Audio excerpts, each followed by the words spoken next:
अस्सलाम वालेकुम नाज़रीन, आप देख रहे हैं ENN न्यूज़।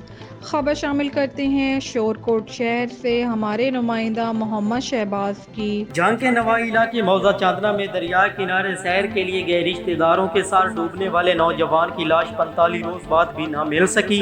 वालिदैन और मासूम बहनों ने अपने लख्त जिगर की लाश की तलाश के लिए खुले आसमां तले डेरे लगा रखे हैं, लेकिन 45 रोज गुजरने के बावजूद ताहाल लाश नहीं मिल सकी। मासूम बहनें आखिर अभी तक घर वापस क्यों नहीं लौट रही?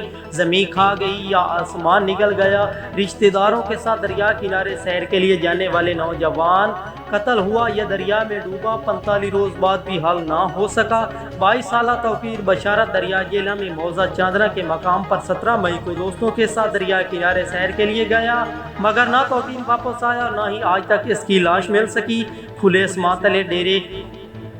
खुले आसमान तले दरिया किनारे बैठे बूढ़े वालिदैन ने अपने नौजवान बेटे की लाश को तरस गए।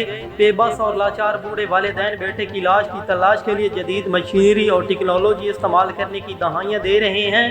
वालिदैन की आंखों में कभी न थमने वाले आंसू तो दूसरी जानिब नन्ही मासूम बहनें भी गम से निढाल हैं। तौकीर की बहनें अपने भाई की लाश न मिलने तक अपने घर जाने को तैयार नहीं, भाई के कपड़े और किताबें देखकर तड़प रही हैं।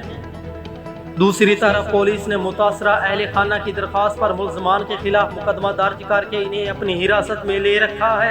इस हवाले से पुलिस अहकाम ऑन कैमरा मौक़िफ़ देने से तो गरेज़ा हैं, ताहम जल्दी ही बड़ी पेशरफत का दावा भी कर रहे हैं। कैमरा टीम के साथ मोहम्मद शहबाज जंग।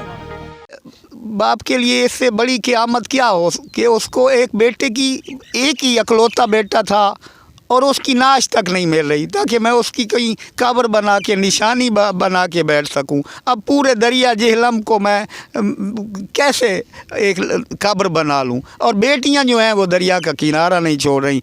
मैं दरख्वास्त गुजार हूं जनाब चीफ़ जस्टिस साहब से, मैं गुजारिश करता हूं इमरान ख़ान वज़ीर आज़म पाकिस्तान से और जनाब आर्मी चीफ़ से कि जिस तरह भी हो तफ्तीश जदीद टेक्नोलॉजी का इस्तेमाल करके और मुल्ज़िमान की तफ्तीश सही तफ्तीश करके कम अज़ कम ये तो उगलवाया जाए